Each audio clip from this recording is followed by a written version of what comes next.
Alexandra Beller. How are you? I'm good. Thank you. Excellent. I appreciate you coming on today and sharing your story with the creative community. Thanks for having me. Absolutely. Let me give the audience a brief introduction for you, and then we'll jump into the conversation. You're an artistic director and visionary of the Alexandra Beller Dances, which has been operating since 2002, a hub for dance theater, community building, education, and creative growth. You have a prominent performance background as a principal member of the Bill T. Jones Arnie Zane Dance Company from 1995 to 2001. You've toured internationally, performing across the U.S. in over 50 countries. You're an award winning choreographer, and you choreographed in acclaimed theatrical productions such as Sense and Sensibility, earning a Lucille Lortel nomination and a Helen Hayes Award for Outstanding Choreography, as well as a IRNE nomination. You're a respected educator and mentor. As a former faculty at Princeton University, you've taught at institutions including the Laban Institute for Movement Studies, the HB Studios, and across universities nationwide and internationally. And you're also an author and scholar with upcoming publications that include The Embodied Conductor, a somatic approach to conducting with Laban and Bartiev, which is supposed to be published in December of this year. And then The Anatomy of Art, Unlocking the Creative Process for Theater and Dance, which is to launch next May of 2026. That is quite a repertoire Mm. of experience Yeah, in the dance world. it's tiring listening to it. I'm like, oh, vacation. Just draining to begin with. So, like I mentioned, I really only have one structured question, and it always starts off the conversation. And that is, where were you born, and what was life like as a kid for Alexandra? I was born, well, technically born in Ohio, but I really grew up in New York from when I was 1.5, and my parents were in Ohio as an anomaly. So Okay, my family is all from New York, and I essentially grew up in New York. I was born for that very moment in November in Ohio. But I grew up in Queens, and it was like urban Pippi Longstockings. okay, I was alone a lot. I had a lot of fantasy life and a lot of invention, and I was an only child, but I was also like physically alone in a house a lot, and in some ways lonely, and in some ways not. And then I think I found in dance a way to have both community and visibility and expression and a lot of things I was craving at a deep level. And so dance became just a very central focus of my life at a fairly early age in a very impassioned way. okay, okay. Were your parents in the creative fields at all, or what type of work did they do? My father was a Shakespearean scholar who then became more of a like development director. He worked for the Brooklyn Museum and a symphony. So he was tangentially in the arts and Okay, definitely like deeply literate. gotcha. My mother had been a dancer before I was born, but was no longer and is a psychologist, Oh, um, wow. Okay, but also cooks and designs. And so there was definitely a lot of creativity, progressive politics. expanded thought. Yeah, Got it, got yeah. it. How about grandparents? Did you have an opportunity to be around your grandparents much as a kid? Really, no, no, none of them really. A little bit my mom's, but yeah, they were not especially interested in grandkids. Okay, interesting. With being in elementary school, did you find that kind of similarly the same type of situation as being at home, where you felt a bit alone? Were you the type of kid who was rather in the back of the room, wanting to just hide in the corner, kind of a thing, be unseen versus an outgoing kid? I would say somewhere else on that scale. Like neither of those exactly. Okay. I feel like I very much wanted to be seen, but I wanted to be seen as I was, and that didn't really feel like the system was not shining light on me as I was. Uh, So I don't feel like I fit into the way that they wanted you to be. So I didn't get seen in that positive light yeah. from that perspective. And I really wasn't that interested in conforming to that. So I like didn't get seen in that way. And then every once in a while, a teacher would see me what felt like accurately. Like they would see something unique about me and they'd be like, this. And like in sixth grade, I had an English teacher who was like, your writing is so special.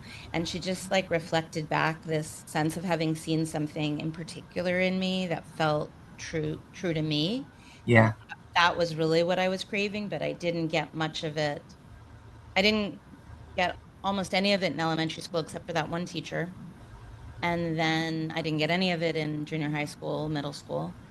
And then in high school, I got a little bit of it. It was always in English. It was always English teachers in Okay. academic. And then I got a lot of it in dance. Got you. Got you. Was it easy for you to make friends, or did you have some special friends at that age? Or, I was that classic introvert where I had one really good friend. okay. And I pretty much always was lucky enough to have a best friend Yeah. and pretty much no other friends all the way through the end of high school. And then in college, I learned how to make more than one friend at a time All and right. have had, a really nice community of friends ever since then. Still small. I'm still one of those like, I don't like small talk. I don't like parties. I don't like big social circles. I want to have really deep, passionate, intimate conversations with one person that I feel really connected and aligned with. And I like to be friends with people who will also like call me out on my shit and challenge me and, Okay. tell me, remind me of things I'm not seeing, not just prop me up and agree with me. And I'm lucky enough to have some like really intelligent, wise friends right now. But I would say growing up, one friend at a time, but I was always lucky enough to have one. Okay. Excellent. Would you say that you were a pretty sensitive kid? Yeah, highly sensitive. I did. Highly sensitive. Okay. Yeah. Very, Able to pick up on a lot of things that everybody else wasn't necessarily trying to put in front of you. yes. And also like high feeling, like highly sensitive, highly empathic, highly observant, but also highly sensitized and highly feeling. Yeah. Yeah. Okay. Understand that intrinsically. Know exactly what that's like. How early did your parents put you into dance? It was really my choice. I don't feel like I ever got put into anything, but when I was 8, I went to a day camp, like an arts day camp called Okay. Use Dan. It's out on Long Island. And you chose a major and a minor, and your major you did for 2 hours a day, and your minor you did for 1 hour a day. And then other than that, you had, regular camp kind of stuff, Okay. arts and crafts and sports and lunch and whatever. But it was an arts camp. So you did 3 hours of some kind of art every day. And my first year there, I was 8. I chose painting as my major and dance as my minor. Just, oh, I'll try that. Stepped into that dance class and like that was it. The next summer I went, dance was my major, I think, and my minor. And then I never stopped dancing after that. Wow. Wow.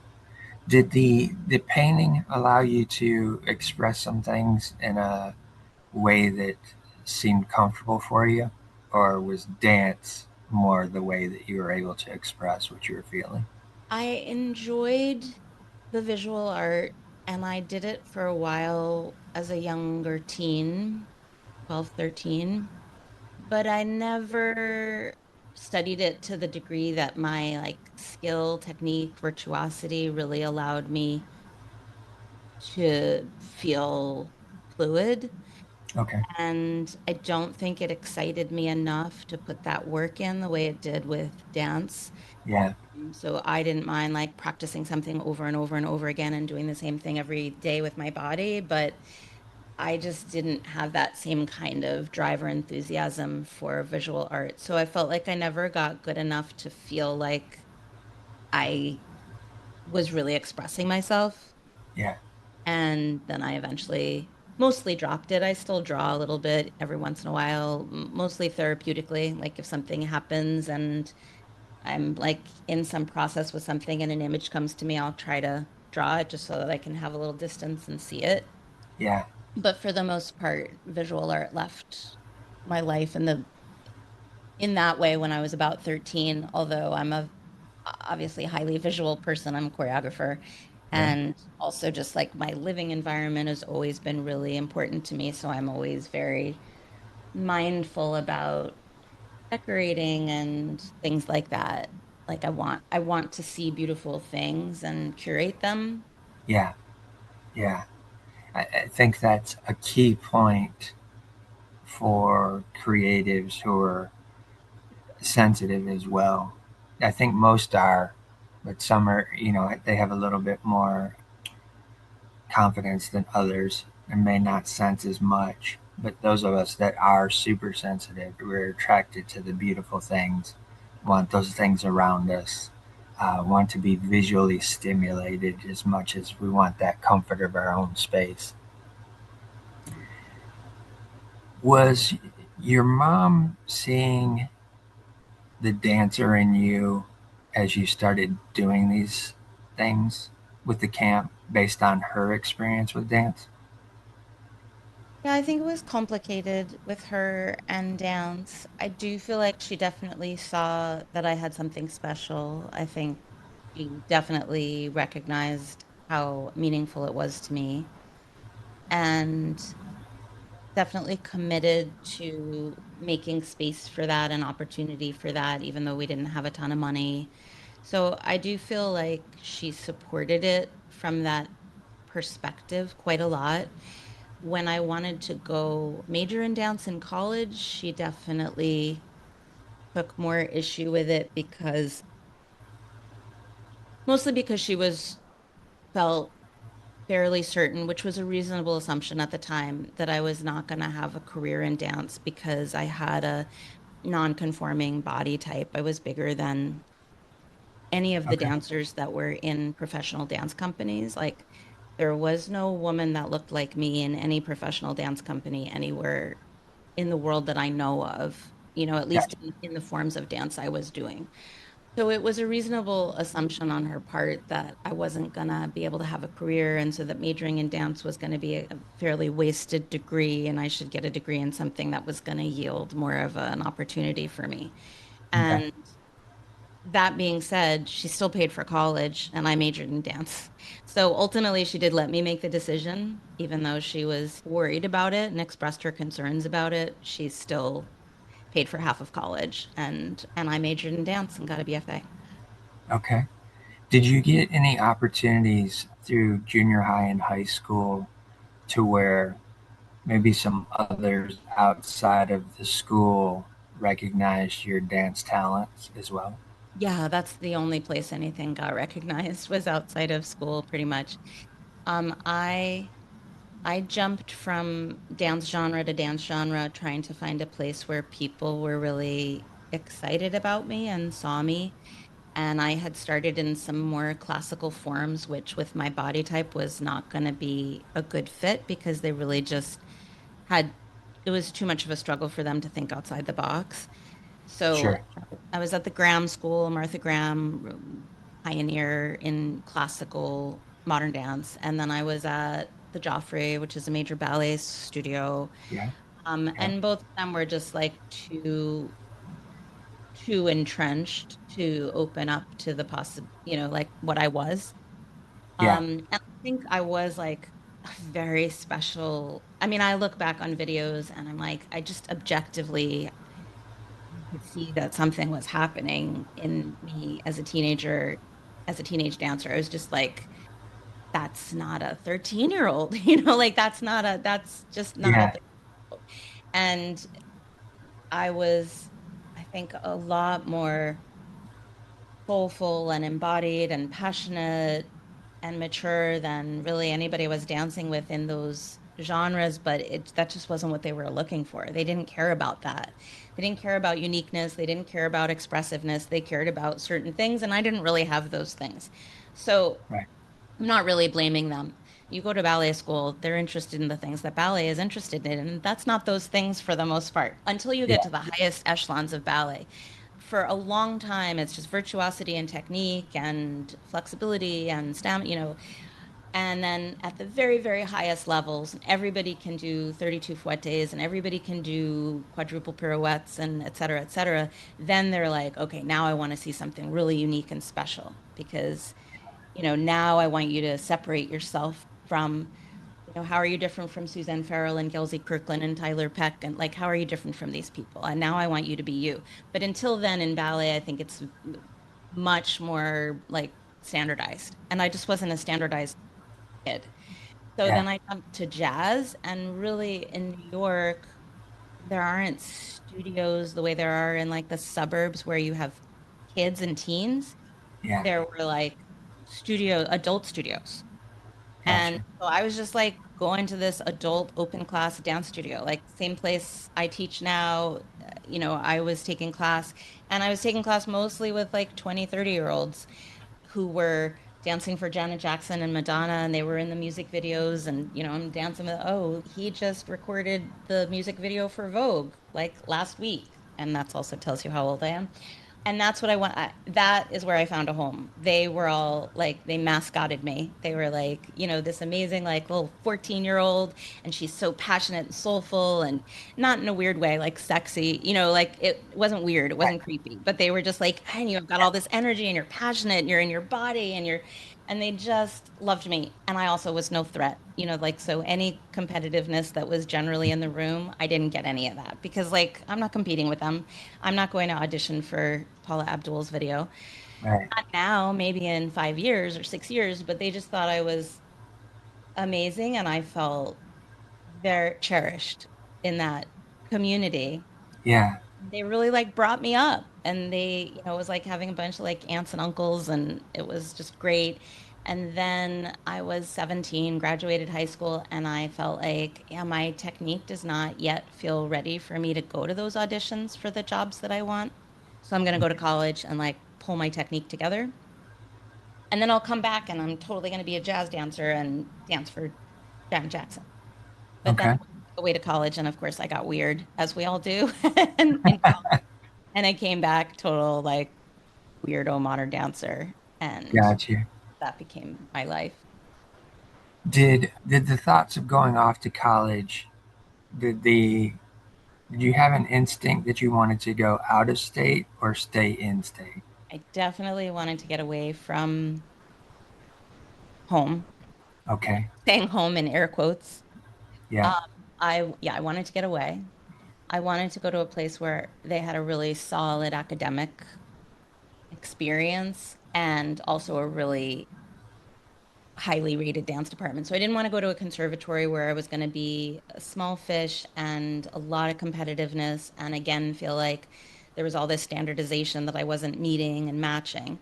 But I also Right. didn't want to go to a place that wasn't like intellectually stimulating and that I wasn't going to be around. I didn't want to be around only dancers or even only artists. I wanted to be around like scientists and engineers and artists and architects and writers and musicians, everybody. And I also didn't want to be like the big fish and like, oh, you're the good dancer. I wanted to have a place that felt both aspirational, but also not super competitive.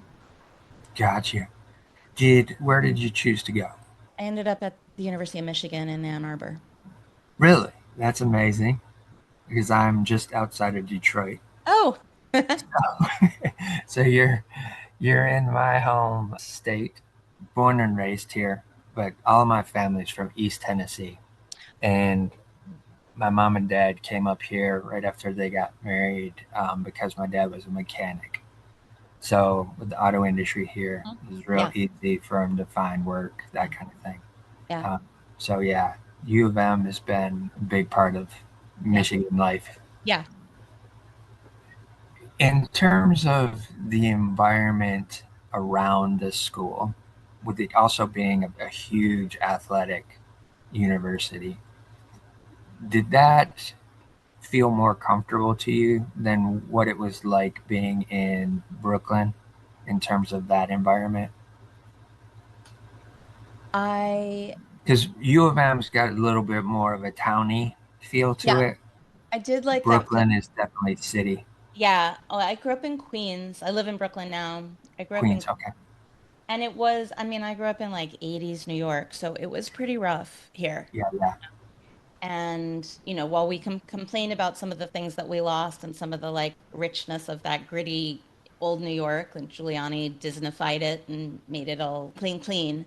yeah, Um, there's, some really positive things that have happened in New York getting cleaned up. There are a bunch of things that people, old school New Yorkers, complain about, but in the big picture, it was very urban and fairly dangerous, and stuff happened. And I was always vigilant about stuff, no more stuff happening. And so it was lovely to be able to just bike around and walk around and be in Ann Arbor's a very cute little liberal bubble yeah, town.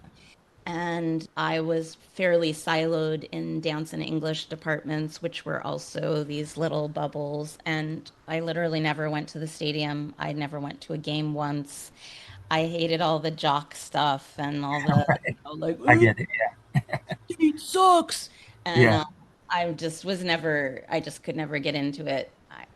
Sports in general has never been a thing for me, although I can get into the anatomy and the kinesiology of a particular thing, or like the way a particular player might play and express themselves. I can yeah, get granularly interested in that, but like sports as a genre is just like has no hold over me.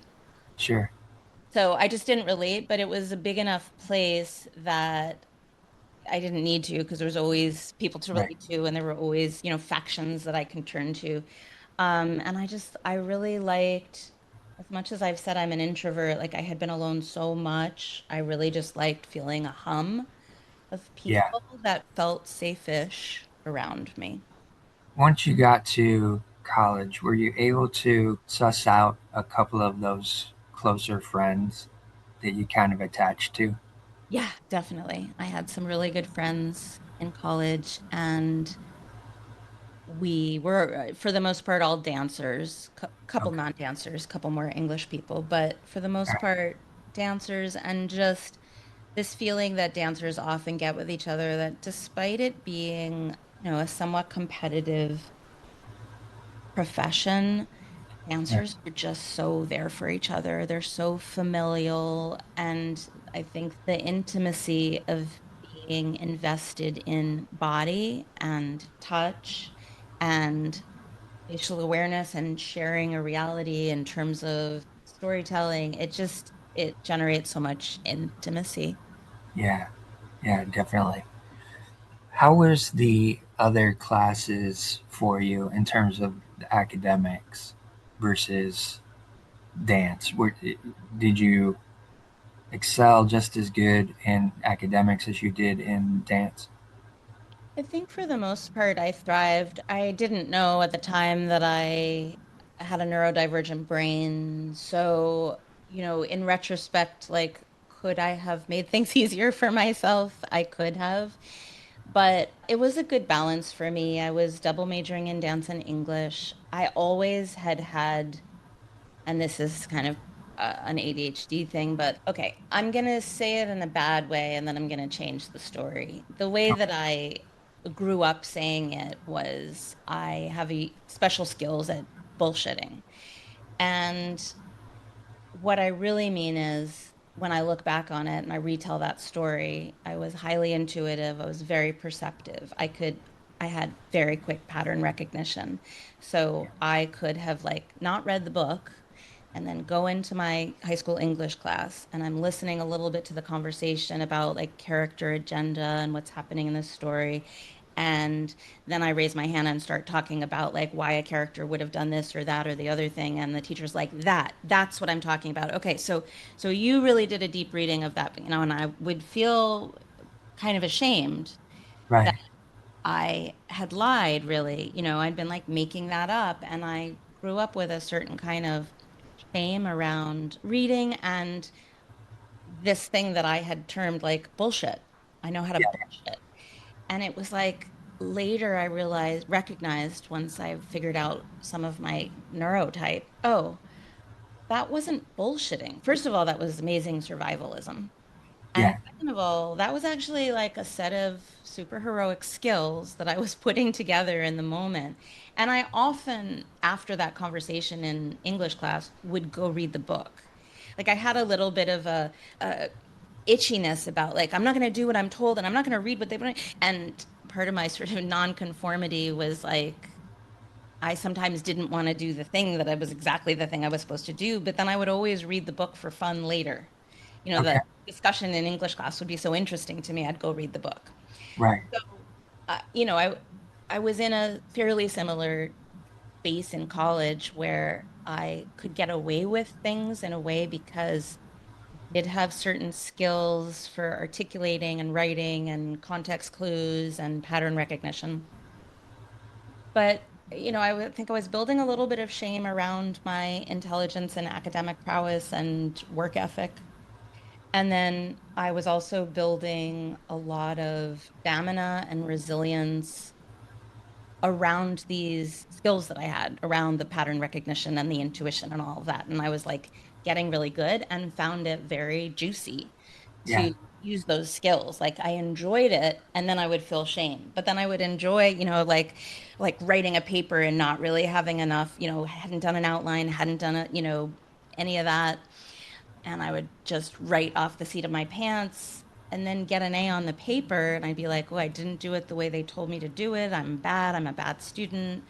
But Right. it was how I really enjoyed doing it. And only, in my 40s when I was diagnosed, then went back and thought, oh, how well you figured yourself out back then. You just didn't know it. Right. Yeah, that's what I immediately saw when you started talking about it that way, was that it wasn't necessarily just bullshitting. You understood what the dynamic was of a character or a situation without having to read exactly what it was.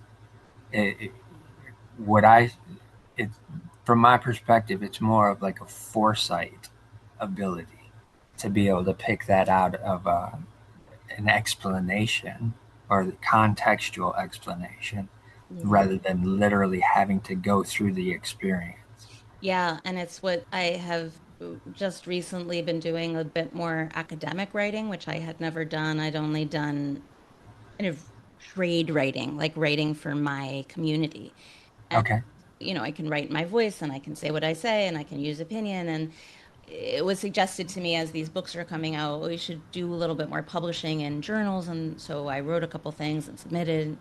So I've been in this back and forth with academic journals. And the thing that keeps coming up is they're like, well, you have this idea, but you haven't cited anybody for that idea. And I'm like, yeah, I know, that was my idea. And they're like, well, that's been said. And so you need to cite the literature of people who've said that before you. And of course, I understand it in a certain sense. And of course, I'm all for like facts and critical thinking and verification and, all of that and Sure. scientific method. I'm not saying like just say whatever you want to say and people should believe you. I don't mean that.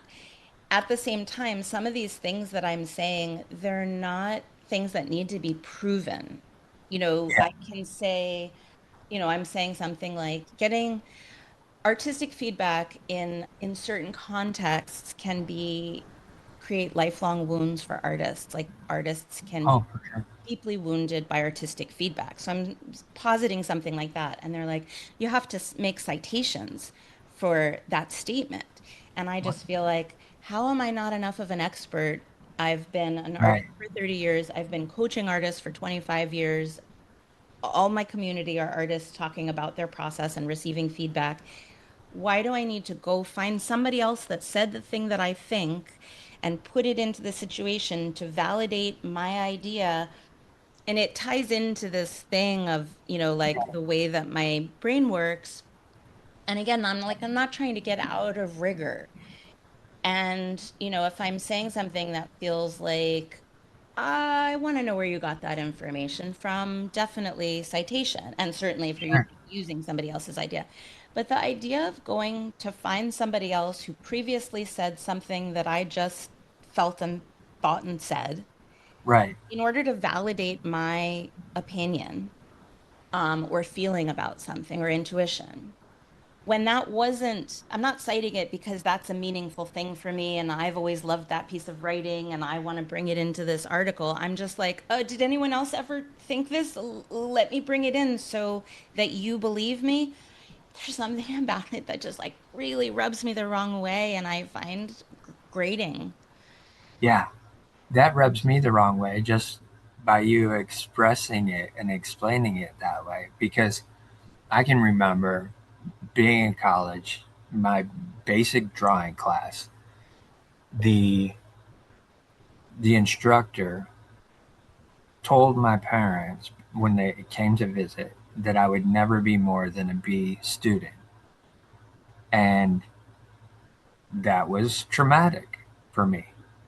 That was a scar that got cut into me. And I thought, well, this is bullshit. If I'm only going to be a B student, then why am I paying all this money? And granted, I had to work and pay for pretty much all of my education myself at that point. Ultimately, couldn't continue because of those factors. But to have somebody say something like that, who is supposed to be the person who's trying to teach you the basic principles that you need for structure to move forward and expand your creativity just from a drawing perspective. To say you're never going to be more than a B student, it immediately relegates you into a lower threshold of not being able to excel beyond where you're at. Yeah. And yeah, I that rubbed me the wrong way too. Yeah. Hearing I you describe it, that's disappointing. Yeah, I had this really deep conversation with my 13-year-old a couple weeks ago, and he was saying, he was in a he was in a tender moment. I also have two very highly sensitive kids. Okay. So he was in a tender moment and something sad had happened to him, disappointing, and was like, how do you go on every day knowing like anything can happen tomorrow? Like the worst things can happen. And I said, oh, actually, that's what makes me go on is feeling like anything could happen tomorrow. Like Right. I have no idea. And so I'm curious to live another day to see what might happen. And when somebody tells you what your future is and what your ceiling is, they've taken away that feeling of like, so yeah, we don't know. Let's see how things go. And for me, at least, that gives me this life force and momentum propulsion to see what's going to happen. How's it going to turn out? It's a page turner. And when Yeah. someone's, oh, I've read the last page of your book, you're never going to get more than a B, or you're never going to be a dancer, or you're never going to, well, why read the book? Yeah. Exactly. I can understand that sense and that feeling that your son was experiencing because I've had that many a time, many a thought, even to the point of feeling like I couldn't go any further and going ahead and attempting suicide, trying to take myself out of this existence. But one of the things that I can say is that too for me has always been a scenario of just a little glimmer of hope that something may be different tomorrow that'll change everything. And as much as for my journey, I got stuck in feeling like there wasn't ever going to be a change, there wasn't ever going to be something take place. Just that little glimmer thought at least allowed me get to the next day, and then a lot of times I would feel somewhat different and I could recognize that and then try to progress that further on. Other times it was like days and days of darkness and that kind of thing. Yeah. But yeah, just having that as a creative, as a highly sensitive person, it's difficult in the world because you have so many things coming at you nowadays, even more so than it was when we were younger because of the internet. So children have so much exposure to what we didn't in terms of the world environment versus localized environments. So yeah, it's definitely difficult. But if creatives can get to a place of understanding about that, then hopefully that'll help them get to another day as well. Yeah. And I do think that it can be useful. Or I'm distracted by wanting to say I'm so sorry that you went through that. So I'm just pause to say that. I think what can be useful also is there are these moments when something unexpected and wonderful happens, and it happens just in a moment. You turn a corner, you meet a person. Yeah. I am lucky enough to be in a just magical romantic relationship now after a divorce. Uh, And, I went on one date with him 8 years ago and never went on another first date again and never dealt with another bad ghosting experience. It was just like it just took one moment, one choice to say yes to one email or whatever. And right. then and then you see the sequence of events that follows. Went to one audition but then got that job and danced with that company for 7 years, changed my whole life, and said yes to this or met that person. And when you've had a few of those experiences where what just happened? Everything like, and you don't even necessarily know it in the moment. It's not even necessarily like I won the lottery or I got into this big dance company. I didn't know on that first date that was going to change my life. Sure. Then turned out, and I'd been for years, this is awful and this is terrible and it's always going to be this way. And I don't have what it takes and I'm going to be alone forever. And then it takes one meeting, one moment, and that whole thing is gone. That whole angst is just gone. Yeah. And now I think it's gone forever. Even if we didn't work out, now I think I understand, oh, yeah, it could be any moment. And that's that feeling like, yeah, at any moment something awful can happen. And it does around the world. Every moment of every day, something awful is happening. For sure. Every moment of every day, something magical is happening too. Yeah. And I don't know what the proportions are.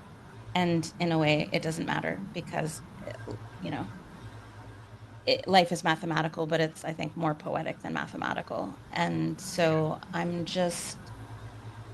I feel like I'm either looking at the open door that's like something terrible could happen, or I'm looking at the open door like something magical could happen. And I sort of feel like you have to put your focus on one or the other. It's too distracting to like anxiety provoking to be trying to look between these two potential doors. So I'm like, well, I have to make a choice and I really have no data in either direction and I have no way to know and I don't really believe in any kind of, divine plan. So I'm going to look out that door Right. and like look for the next wonderful thing. And some terrible thing will come through that door at some point, no doubt. Yeah, or multiple things. And I'll deal with them when they come. Right. For me, like looking out for the next wonderful thing, sometimes it's out that door and I have to actually like call out to it or go get it or whatever. Or Yeah. I could look out the terrible door and just be like, what do I have to avoid? What do I have to avoid? What are the pitfalls? And I may not be able to avoid them anyway. It just feels like that other door is a better outcome for me. For sure. For sure. With getting farther along into college, did you have, you had mentioned too, in earlier on in elementary and junior high, high school, you had some teachers recognize your uniqueness in the writing component, English, I believe it was. Did you experience any of that in college from both sides, the dance and the educational? My peers were always saw me as a Okay. dancer. adored and celebrated and appreciated me and thought I was amazing and thought our teachers were on crack for not appreciating me. I would say that for the most part, the core faculty of my dance department did not Really? Okay. appreciate it.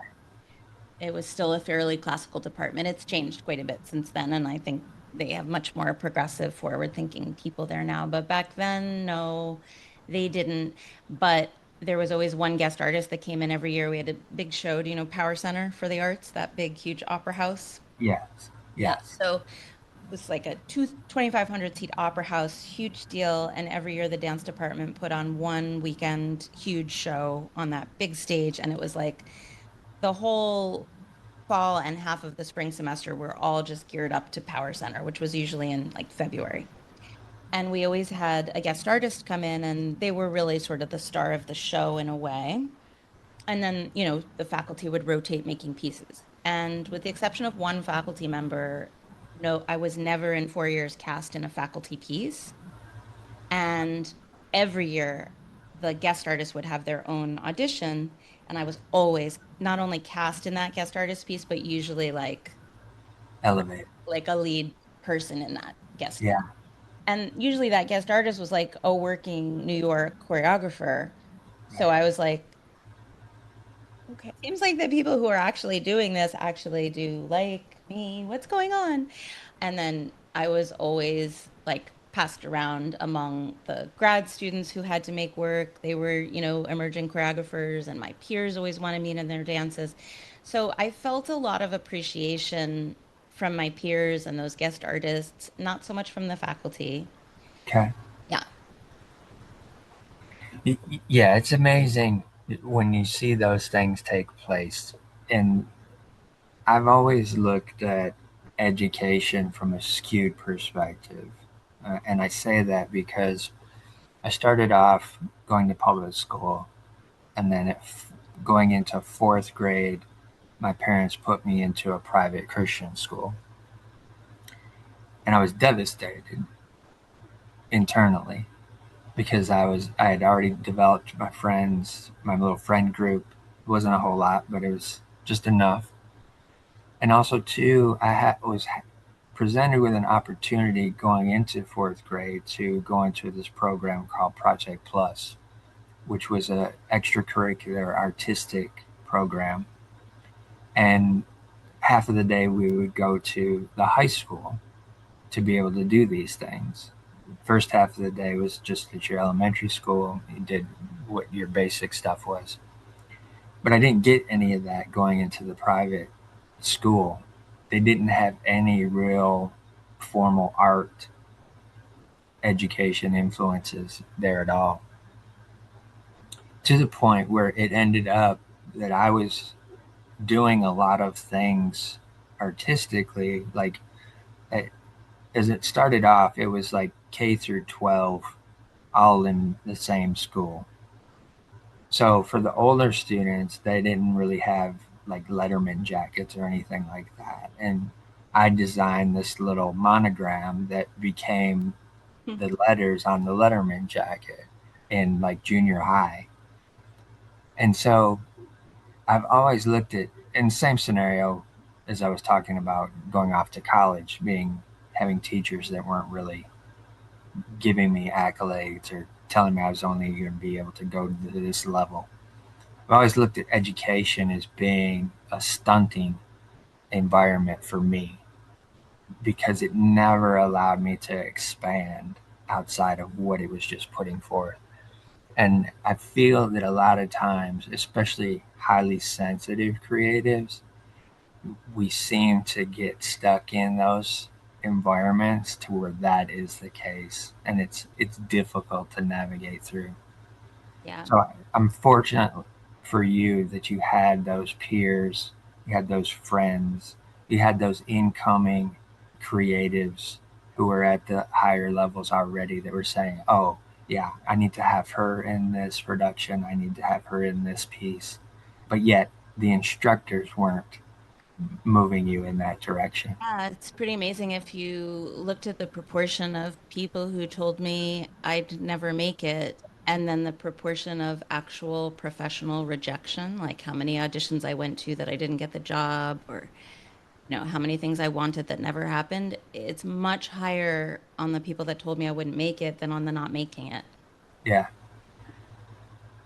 As you're coming to the end of college and you're thinking about moving forward with this degree, this piece of paper that says you've accomplished something, what is your first instincts of thinking about what you want to do after you're exiting that stage in Ann Arbor? Yeah, I joke about it, but it's really true. Don't feel like I ever really made any decisions about Okay. dance. It just was like that was an absolute inevitable. I was going to go back to New York and dance. And I didn't know what it would look like, and I didn't have any really big fantasies about, what level of quote unquote success I'd get to. I knew I needed to be dancing, so I went back home and got a waitressing job and took a bunch of classes and pretty immediately had a couple of small gigs from, somebody would see me in class or a grad student who'd been at U of M would move to New York, or I went to a little audition, and I just always had one or two dance jobs I was working on, and I was taking classes and I was waiting tables and I had some friends, and I was like, this is my career right now, and it felt great. I thought this is it. Yeah. And, little did I know I would audition for like a really big company and actually get in, and that would change my life quite a bit. But I thought I was doing it. That wasn't like a placeholder for me. So I don't really feel, sometimes people want to credit me with a certain kind of bravery that feels disingenuous for me to accept, because I don't really feel like I was that brave. I just felt like I had no choice. Like I had to dance.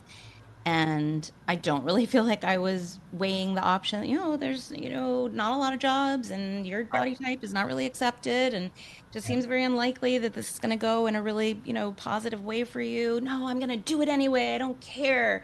I wasn't like that. I was like, I don't know. Yeah, probably not. I don't know. Whatever.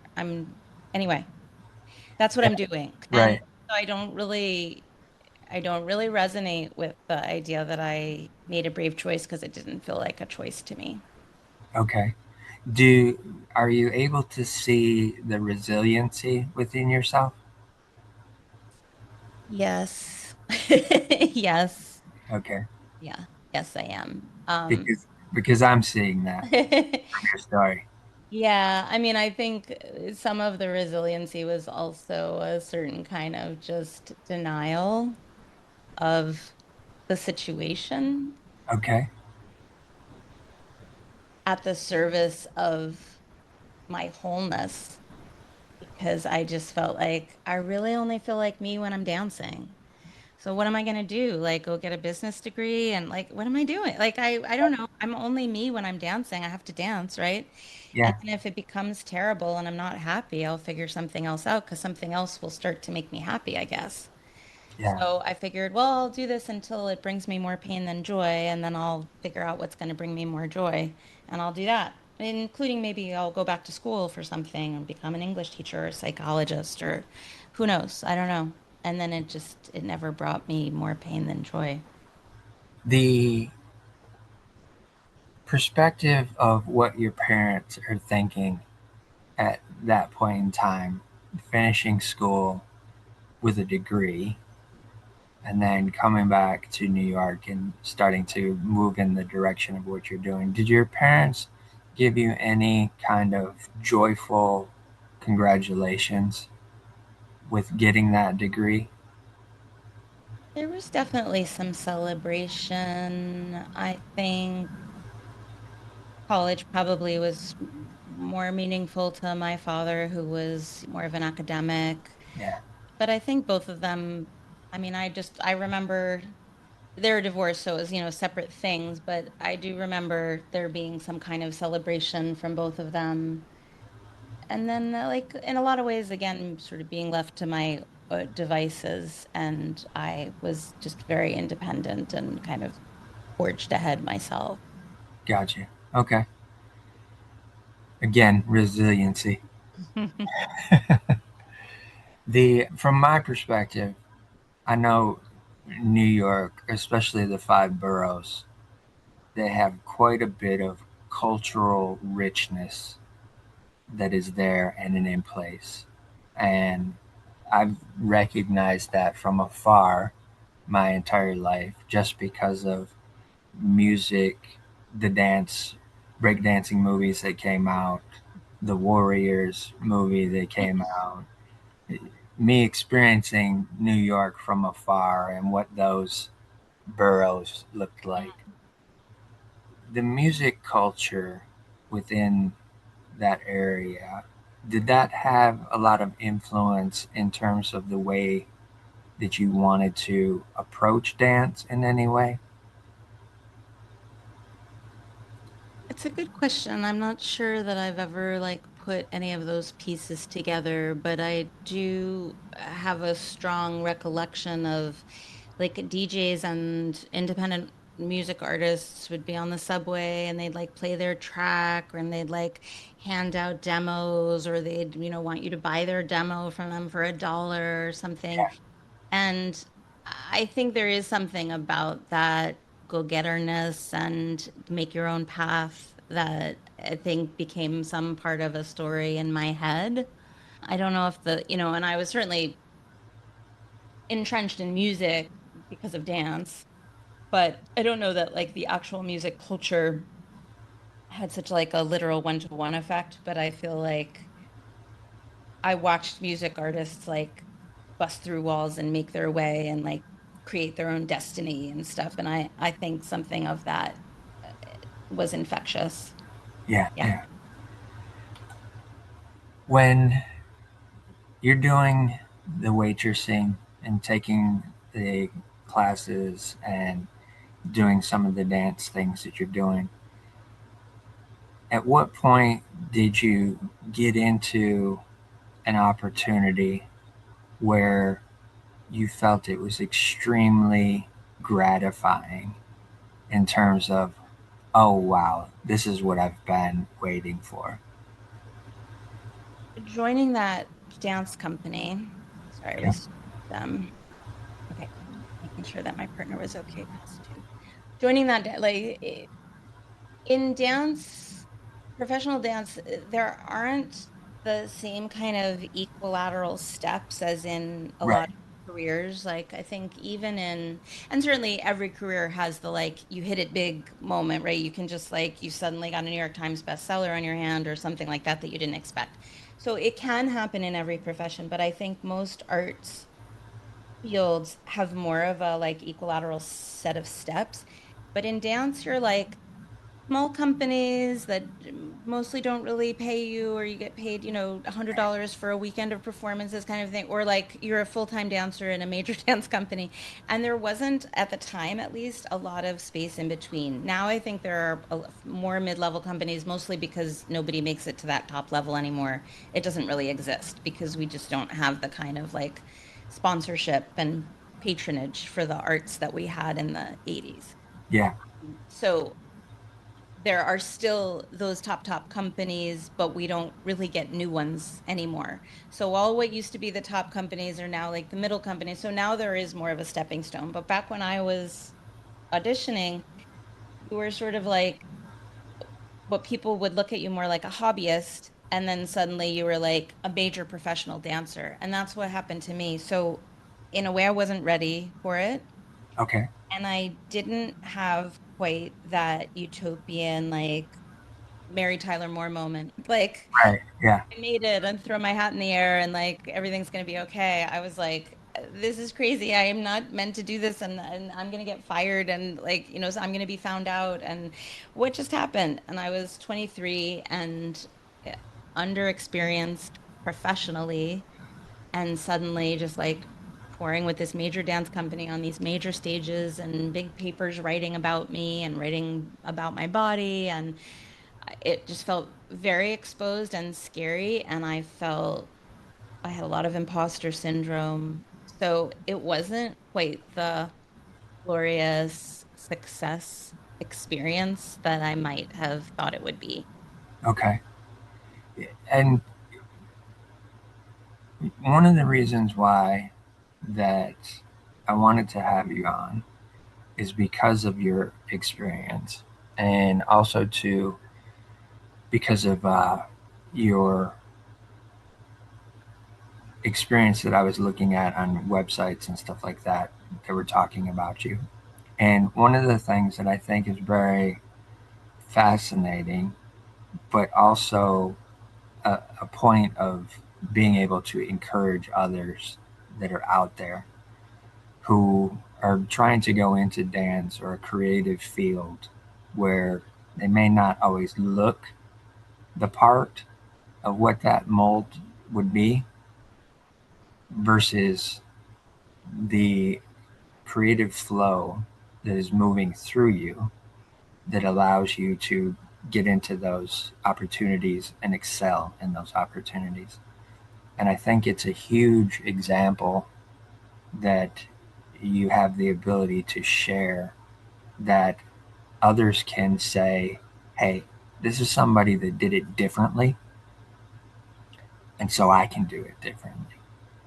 With getting into that dance company and having these quote unquote critics out here writing about you, and they're saying, well, you don't look like what we've seen and what we're used to, and feeling that sense of, oh wow, I may be an imposter here doing this thing.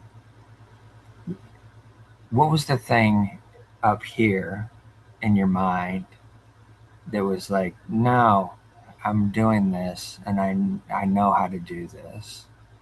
Was there that Yeah, component in play? yeah, but it wasn't in my mind, it was in my body because it was the feeling that I had in rehearsal and on stage when I was dancing, where I was like, no, I got this. I mean, I know this. This is true. This is right. This is real. And I would have this feeling on stage, all these people out there in the dark looking at me, and I could feel or I believed I could feel what they could see.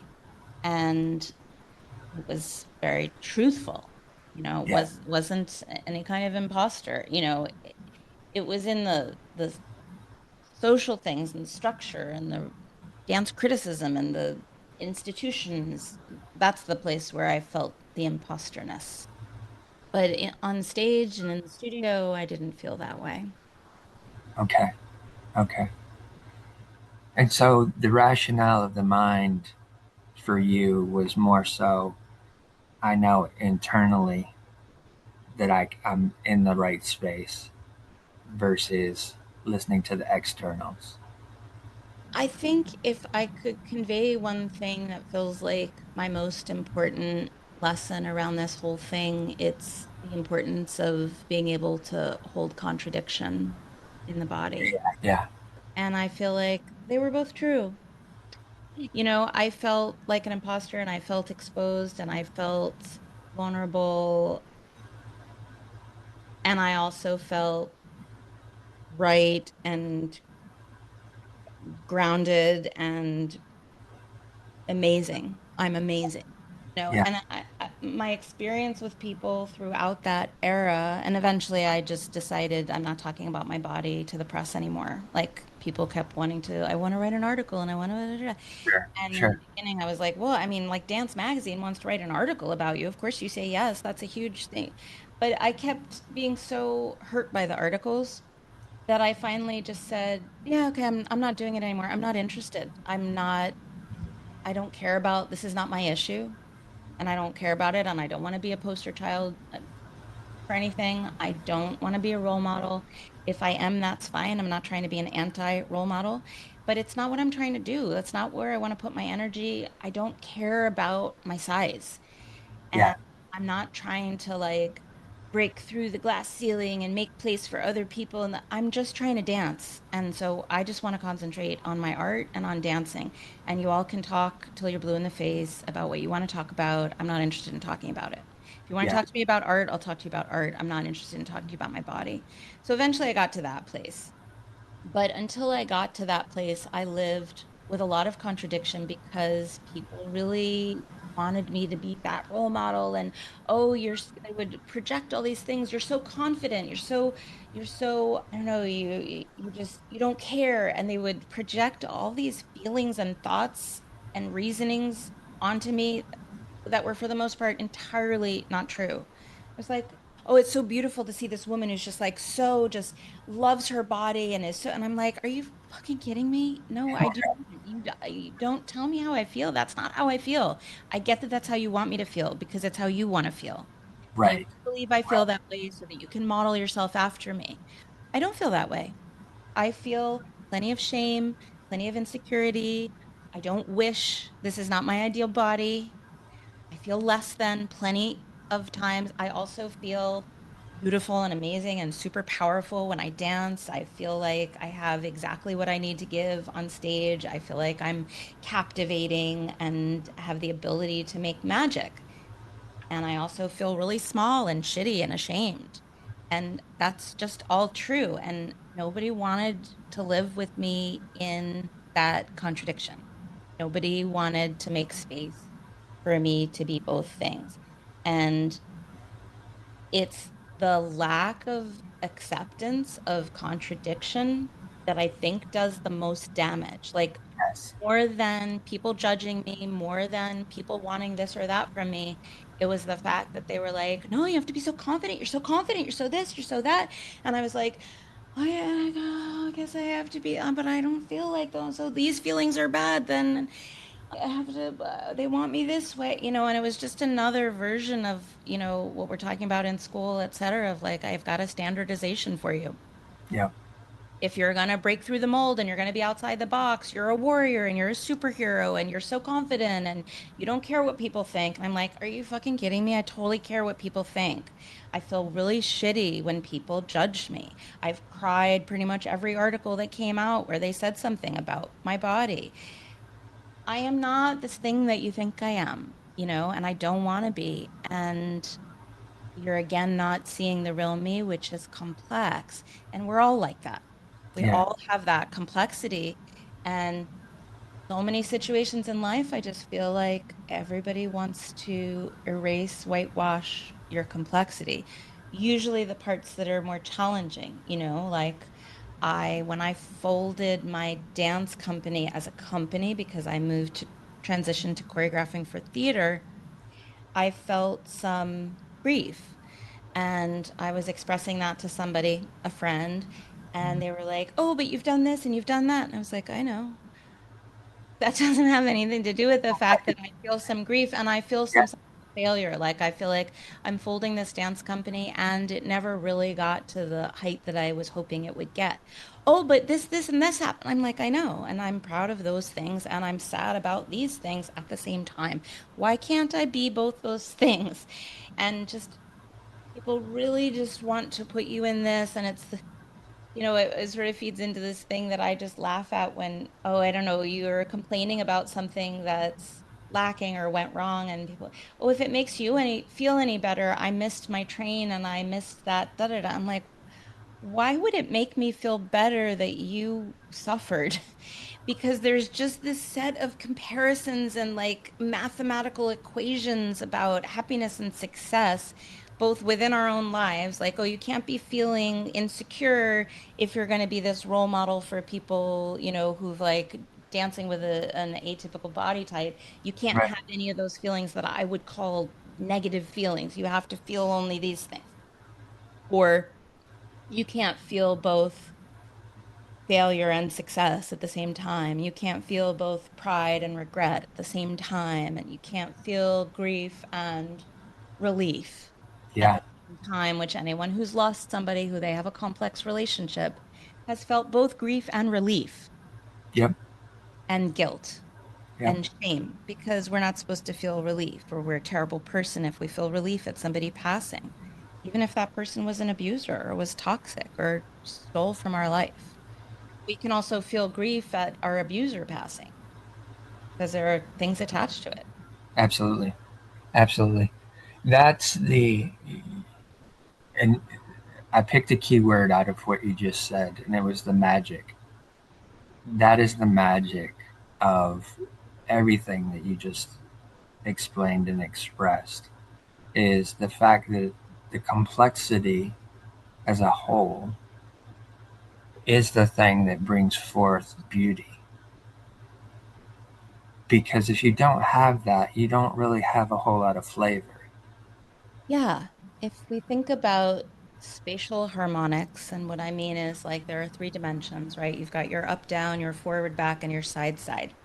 Yep. And together, those three dimensions, of course, create three-dimensional space, which is volume, which is us, right? Yep. We are three-dimensional.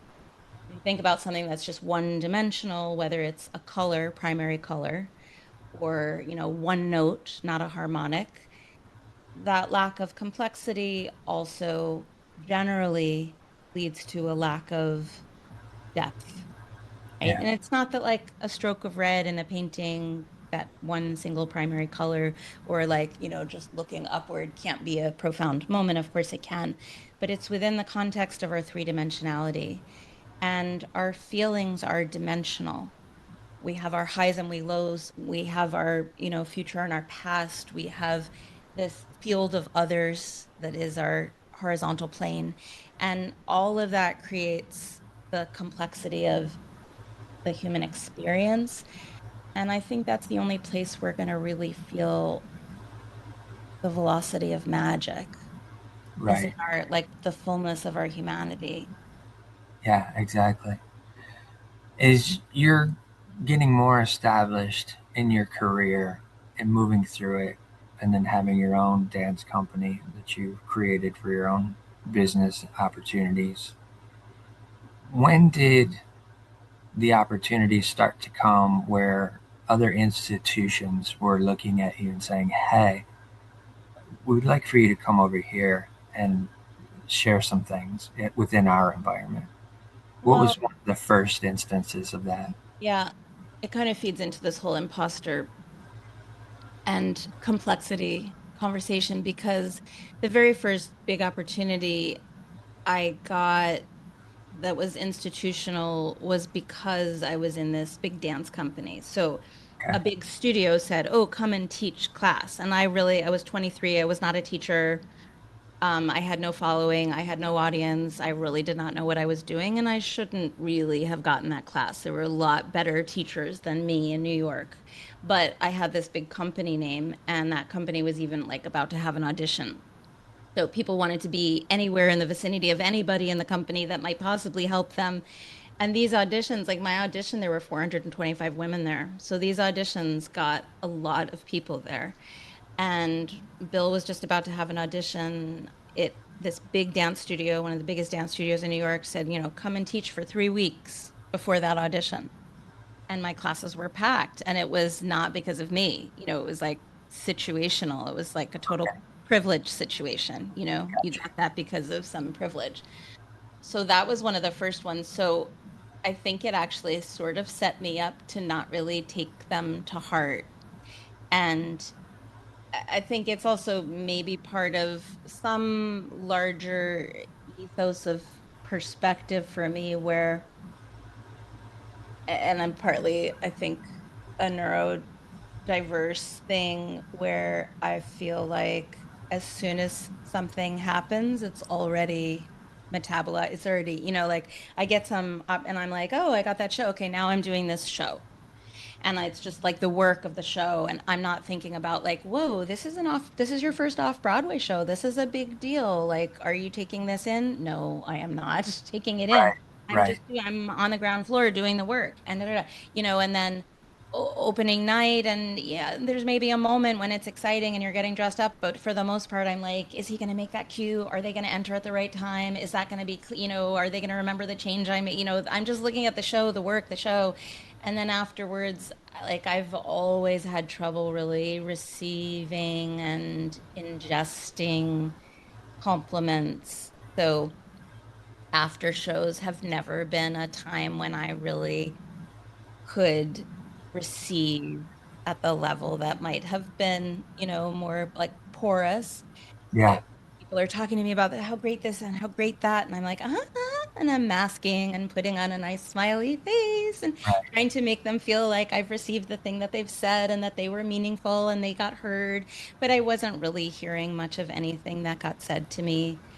And I think in a lot of ways there's always something to go for as an artist. There's always a theater you want to be at or a grant you want to get or tour you want to get, and you're always not getting those things because there are so many of them. And so getting this one or that one always felt like, yeah, I mean, I guess whatever, sure.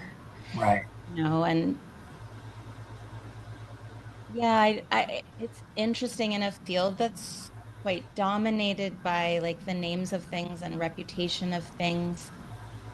It never really struck me, or I never really took it to heart getting one of those things. Yeah. I just like didn't feel that different to choreograph a show at Lincoln Center or to choreograph a show at this little, dinky studio here, or I taught at Princeton for a while. I didn't really feel that different. And student population is different, commute is different. But in terms of like what I was trying to produce and create and how I was trying to relate, it didn't really feel different from teaching at the New School or Long Island University or, anywhere else that I taught. And I get itchy about how excited people get about the names of things. Sure. So it was never, if people would say, "Oh, you danced with Bill T. Jones," or "Oh, you teach at Princeton," or "Oh, da, da, da," I was always like, "Yeah, is that what you're into?" Because I don't really resonate with that. I don't feel seen. Right. When people are excited about the names of things, I don't feel seen particularly because I don't know. It's complicated and I don't feel like I've really like broken it down all that much. All I know is that I really love it when I can elevate beyond needing a particular name for something. So Yeah. like for a little while when I was choreographing after I left Bill's name opened doors for me and it was useful and I used it and people still were like, "Oh, I want to come to your class. I remember you from Bill T. Jones. I remember seeing you dance. You were blah blah blah blah blah." So I used that, and then I had a company for a while, and so that helped me with this. And then I had that, and that helped me with this.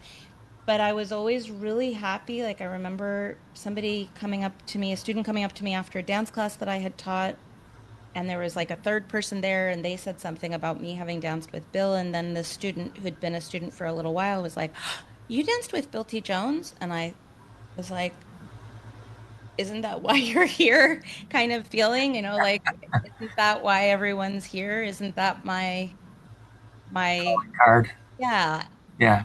my asset?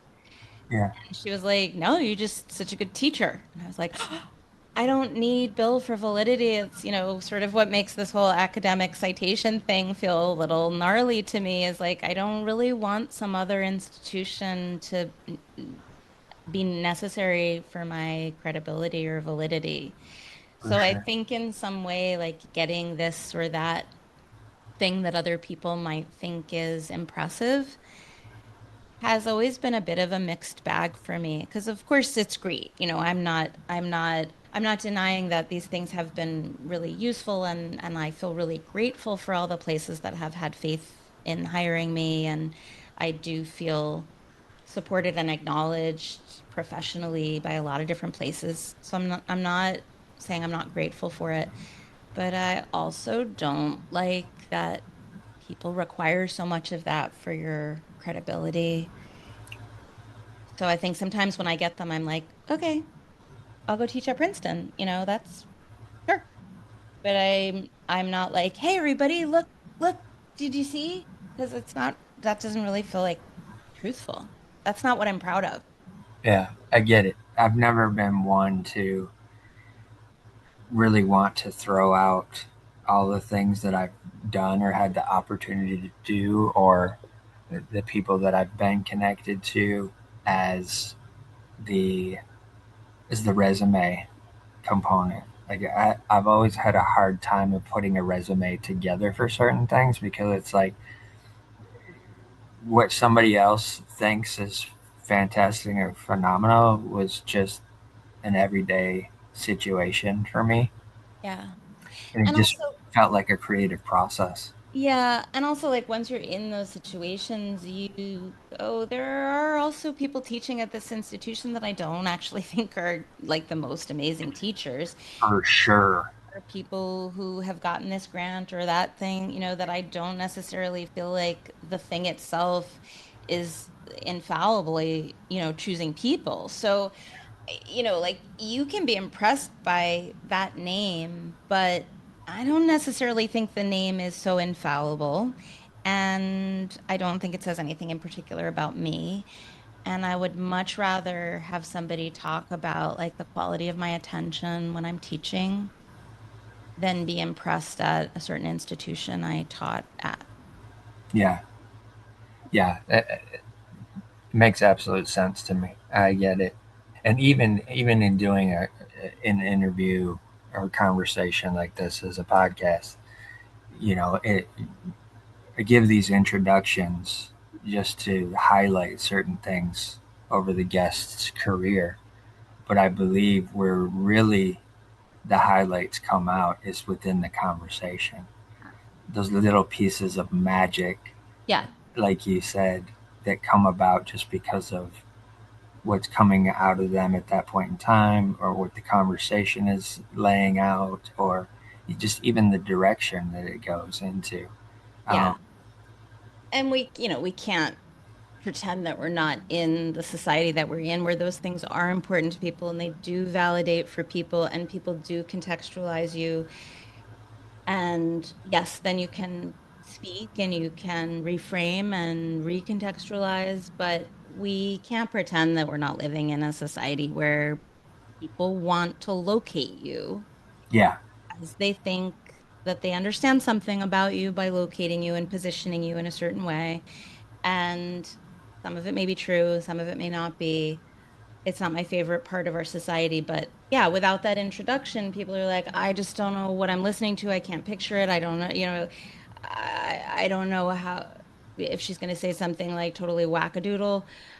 And I feel like people still need that grounding, yeah, even if it's not my favorite. for sure, for sure. I totally get it. And that, too, from my perspective as the host, I've always felt uncomfortable when I'm listening to something and the host or the person who's doing the interview asks the guest to explain what they do. Mhm. And I'm like, why do you do that? I know for me, it's like, I can do this, or these, or I can say the, like, how do you want me to answer this? I've done so many different things. Yeah. So that's where I've tried to alleviate some of that pressure with what I'm doing by going ahead and doing some research, Uh-huh. Yeah. get some things out, because I know what that's like on the other side to have to try and say these things. You know It's what horrible. I feel like would be an interesting place to do an intro is if the host listed some things. Okay, you have been a professional dancer, a choreographer for dance, choreographer for theater, you're a writer, teacher, a mother, and a somatic therapist. That's a lot of different hats. Yeah. What is the fabric, the through line, the value that you feel is inherent in all of those things? That's where I would love to enter the biographical conversation. So would you be comfortable stepping into that right now? Sure. I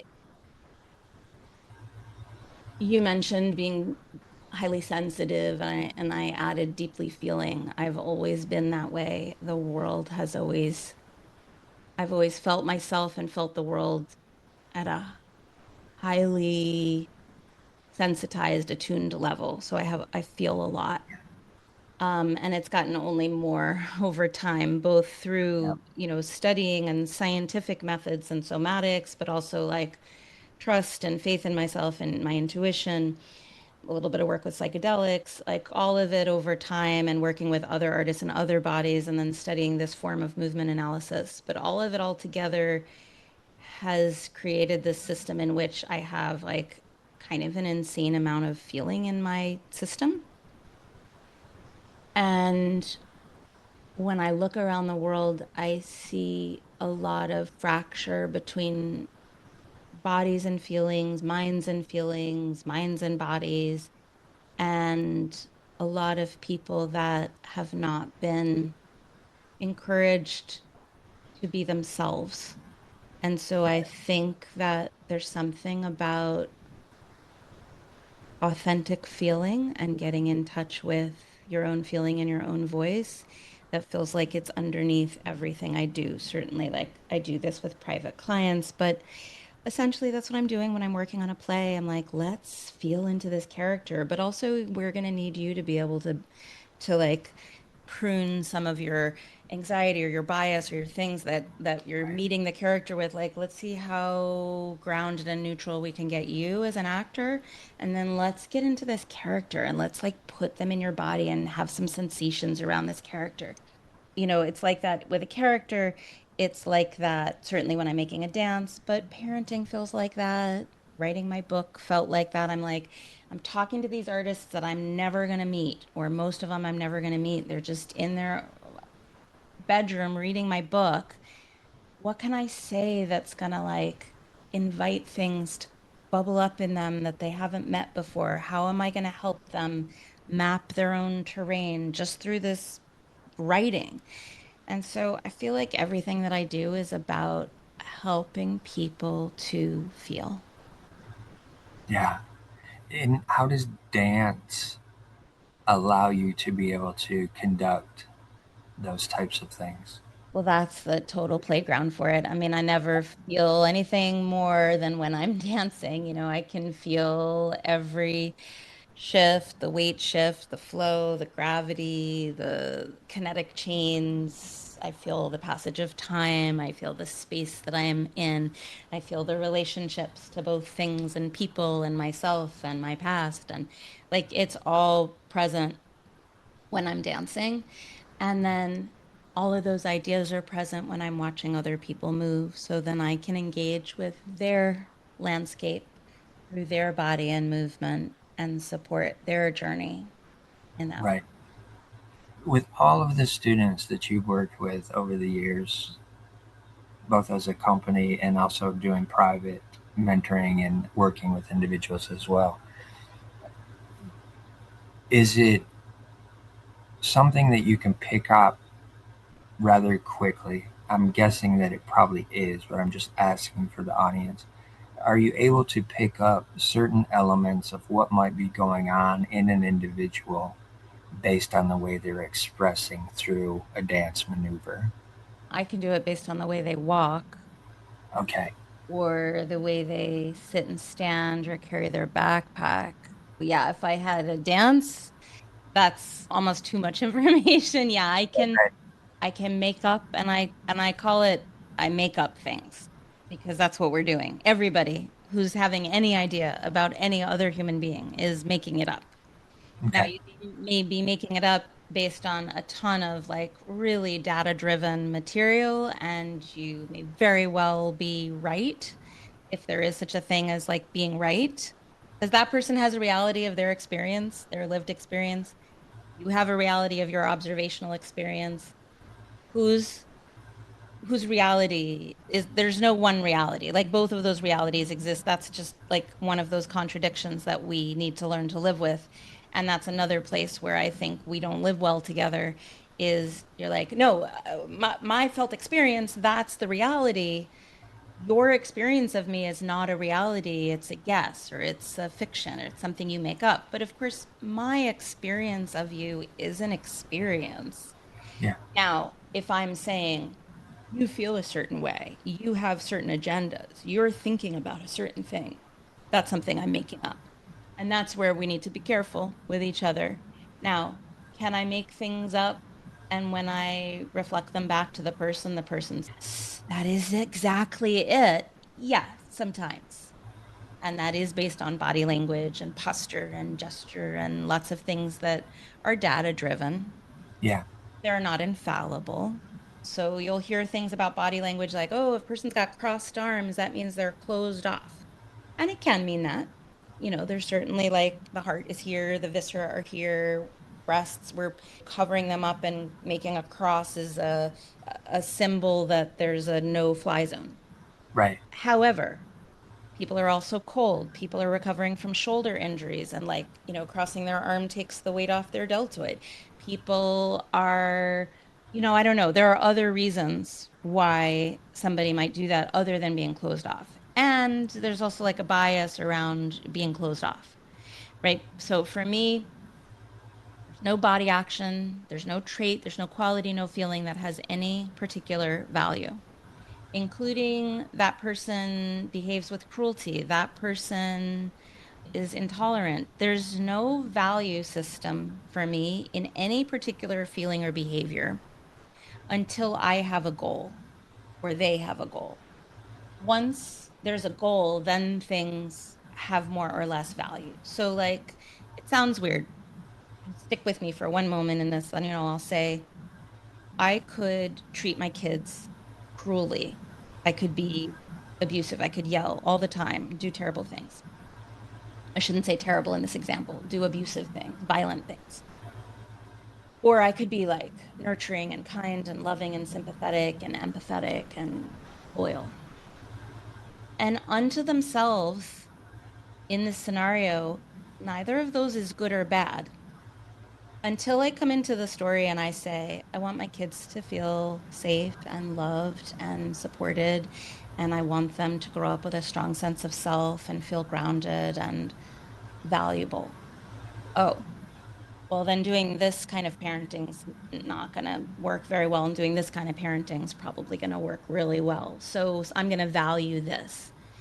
But on its own, even like kindness and cruelty don't have value. Like if we look at nature and the animal kingdom, we ascribe a lot of value to like, oh, that's so cruel that the lion like grabbed that gazelle by the neck and took it down in front of its child.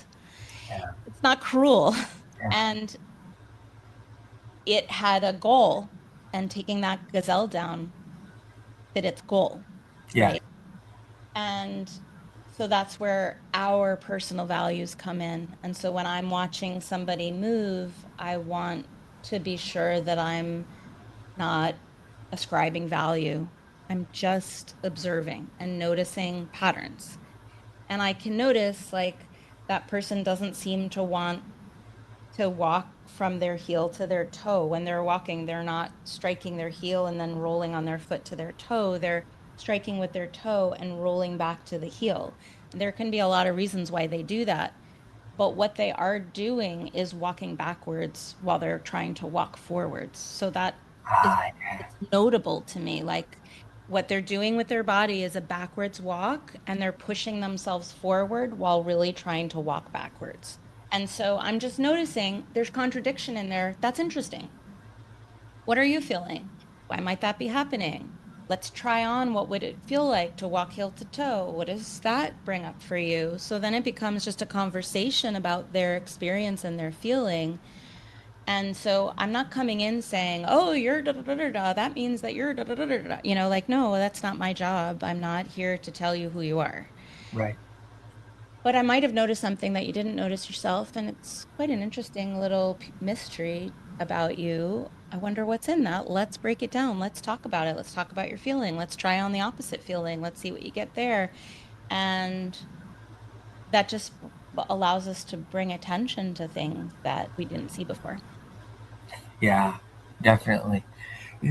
Those are very intriguing observations as well, because as you just described, the way that someone's walking is literally them moving in a backward motion rather than traditional forward motion, which can then explain, or not necessarily explain, but it can at least point out that wait, there's that contradiction, as you said, that's taking place.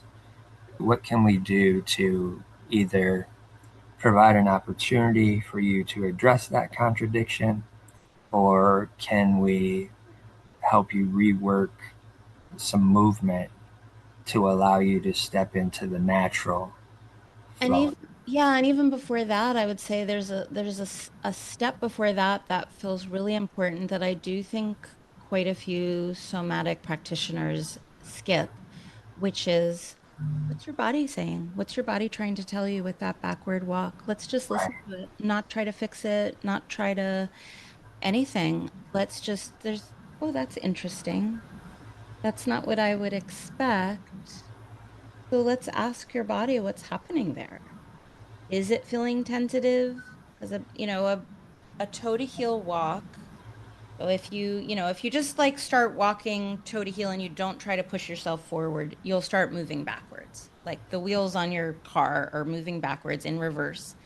Yeah. And but we can override that. So we can walk forward, but with this toe walk, sort of like tiptoeing, right? Yeah. That's not the way your body is built, as a mechanical structure, not the physics of your skeleton and your momentum and your velocity. So what's going on? Something is outside the expectation of how a body moves, and that's a clue. So let's follow it. Let's tug on it a little bit and see what the body is trying to tell us, because it's always got something to say. We generally are not making time to listen to it. Yeah. I think the body generally has the absolute most critical, essential, fundamental information that we're going to receive from any plane of reality. Yeah. And yet it's the thing we generally listen to the least until it's in crisis. And then suddenly we're like, oh, my body's in crisis. I have to listen to my body. Your body could have told you things every day of your life on your way to that crisis and probably potentially avoided that crisis. I'm saying this as somebody who's had plenty of body crises. So I'm not saying this from any kind of superior position. I have done this just as much as everybody else, not listen to my body. Yeah.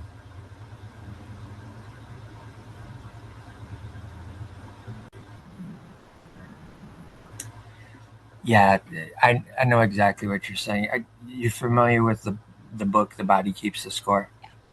Yeah, that's a huge thing that I think a lot of people do not take into consideration is the fact that the body will tell you when it gets to a point of I've had enough, can't take anymore. Yeah. I'm going to start acting against you.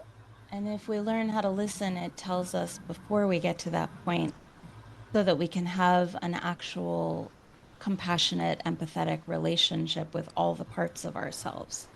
Right. And we wait until the toddler's having the breakdown in the grocery store before we start talking to the toddler and asking them what they need, instead of along the way negotiating and listening and sometimes adapting our goals for the needs of maybe somebody who's got a little bit less regulation.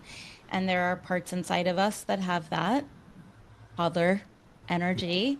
Yes. And when we're not in a relationship and a negotiation, and we're not allowing ourselves to adapt to the different needs of our different parts, we are going to push them into crisis and then they will take over, and then we do have the stomach flu or a broken leg or a mental breakdown or whatever it is, whatever version our body takes us in. And I think we get a lot of physical things for a lot of different reasons. I'm not somebody who's like, oh, everybody that has cancer is because you have repressed emotions and you didn't deal with them. Because I Right. think that gets into a certain kind of blame and shame that I definitely do not ascribe to. But I do think that it's all connected, and our body will take what it needs eventually. Yeah. Yeah. Absolutely. Absolutely. I think that's a great place for us to be able to close out today. And one of the things that I always want to remind the audience at the end of each one of these episodes is to listen to your heart, but also be kind to your mind.